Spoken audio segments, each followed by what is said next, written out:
तुमको पता है नमित मल्होत्रा की रामायण से पहले भी फिल्में बनी हैं जो विजुअल स्पेक्टिकल से ज्यादा इमोशन, स्पिरिचुअलिटी और ड्यूटी पे फोकस करती है। ऐसी सीता का परित्याग करना अन्याय नहीं क्या?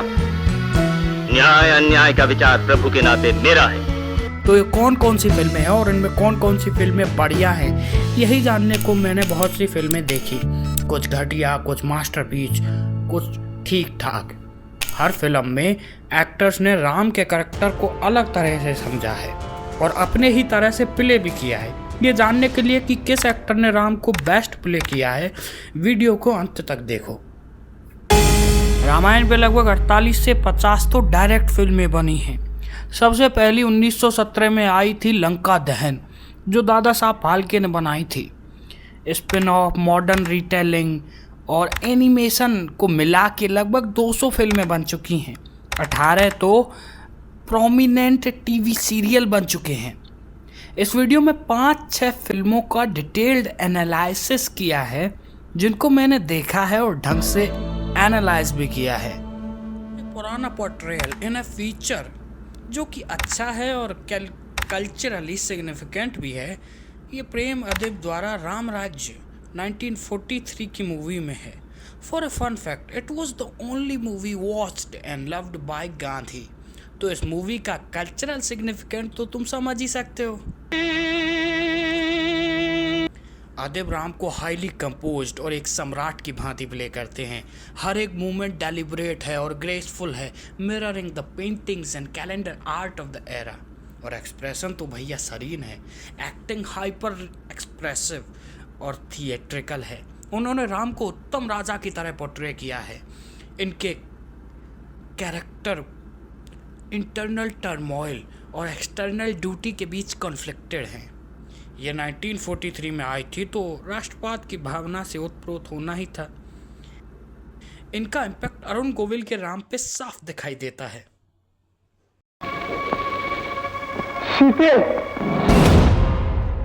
एनटीआर ने कई फिल्मों में राम को प्ले किया है।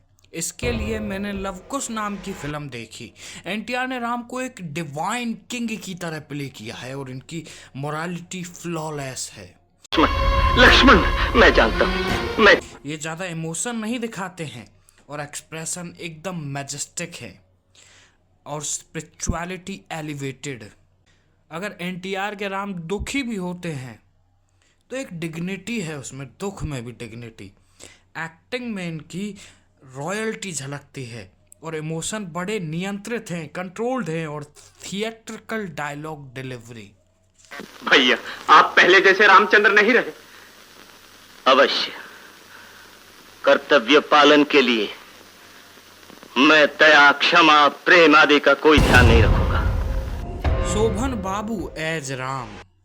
1972 की फिल्म संपूर्ण रामायण में राम को प्ले किया है शोभन बाबू ने। ये राम को सॉफ्टनेस के साथ प्ले करते हैं, इमोशनली एक्सेसिबल कैरेक्टर है। एनटीआर के उलट इनके चेहरे पर मुस्कान दिखाई देती है। शोभन बाबू ने राम को एक मनुज की भांति प्ले किया है, उसको ह्यूमन टच दिया है। सीता मैया के संग इमोशनल कनेक्शन को दिखाया है। मूवी को भी काफ़ी ढंग से ट्रीट किया गया है। It is a pretty decent movie. Swami, ये परिकंत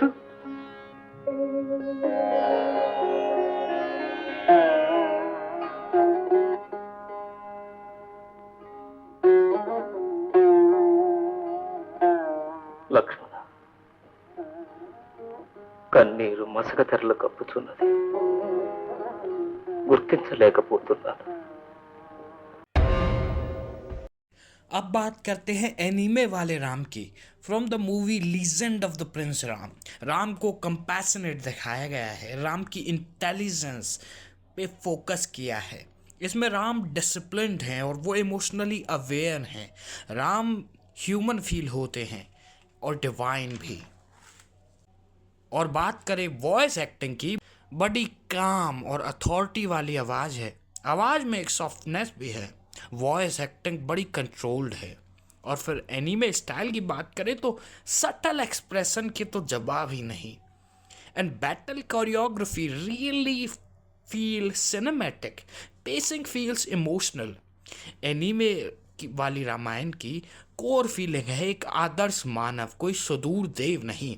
movie is not the best if compare by with Ramanand Sagar's TV show, but फिल्मों में अगर इसको कंपेयर करें तो ठीक ठाक मूवी है. ठीक ठाक से थोड़ी बढ़िया ही समझिए. लक्ष्मण, जब तक वो जीवित थे तब तक वो हमारे और शत्रु के लोग थे, पर मृत्यु के बाद कोई किसी का शत्रु नहीं होता. उन सबको विधि पूर्वक अंतिम सम्मान हम क्यों न दें. और जो रामायण के नाम पे मजाक हमारे संग हुआ था आदि पुरुष, उसके तो कहने ही क्या.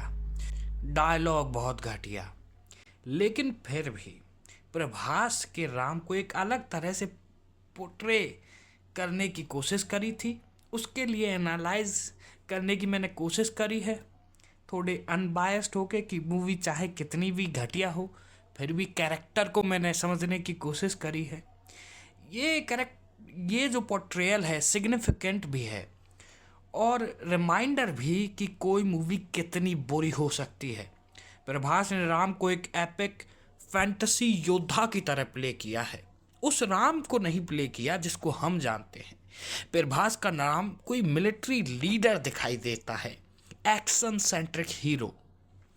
एक्टिंग में फिजिकल डोमिनेंस दिखता है. और हाँ, ये जरूर है कि उनको पूरी तरह अचीव नहीं कर पाए हैं.